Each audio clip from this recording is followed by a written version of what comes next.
Salut les petits chats, aujourd'hui je suis à Yekaterinbourg dans l'Oural, c'est la 3e ou la 4e plus grande ville du pays en fonction des sources, mais c'est aussi la ville la plus à l'est de la Coupe du Monde, à la frontière entre l'Asie et l'Europe.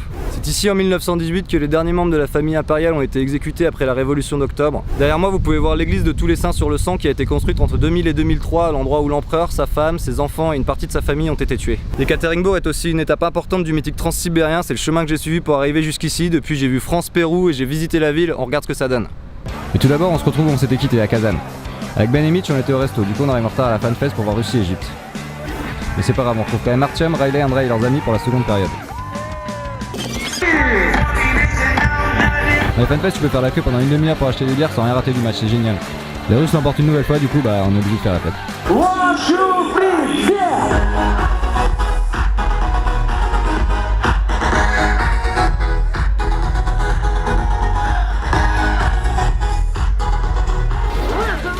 Ensuite on prend le métro pour prolonger ça dans le centre. J'assiste à une scène improbable, des Iraniens et des Russes qui chantent ensemble devant un McDo. C'est beau la Coupe du Monde.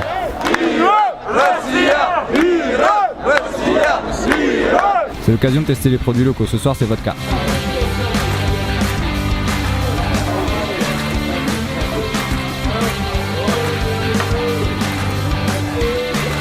Après quelques verres ou plutôt bouteilles, je découvre la nuit ici en Russie. Is it 3 in the morning? Morning. Allez on réessaie. Est-ce qu'il est 3h du matin? Bah 3h du matin. Il fait un jour de ouf. Bon j'en reviens vraiment pas mais vu ma gueule il faut aller se coucher. Le lendemain 20 juin 2018 ici c'est Espagne-Iran qui se joue mais pas pour moi, direction la gare pour aller à Yekaterinbourg. 18 heures de train, nickel, pas de soucis, je me fais mon petit dîner tranquille. 21 juin, les Péruviens ont commencé à envahir les couloirs avant de s'attaquer à la ville. Apparemment, ils sont 60 000.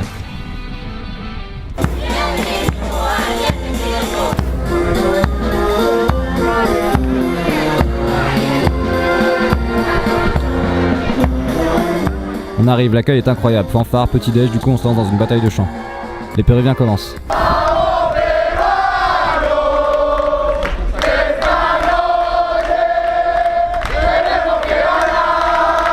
Forcément on répond.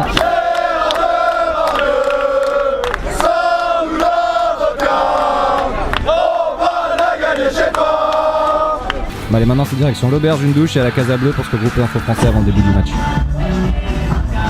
L'ambiance commence gentiment à monter. Après un orage c'est l'heure du départ pour le stade, il y a du monde hein.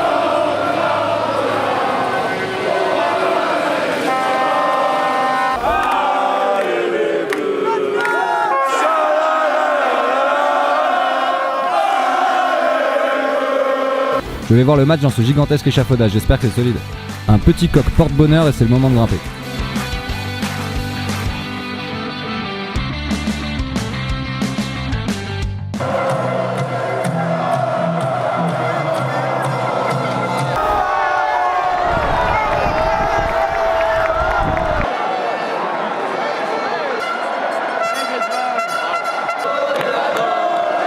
Il n'y a quasiment que des Péruviens dans le stade mais c'est pas grave, on finit par gagner 1-0.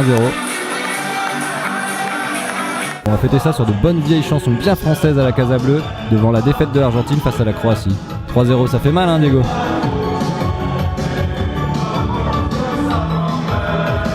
Allez, il est temps d'aller se coucher, comme il s'est passé plein de choses ici à Yekaterinbourg, on va s'arrêter là. La suite arrive très vite les petits chats, promis.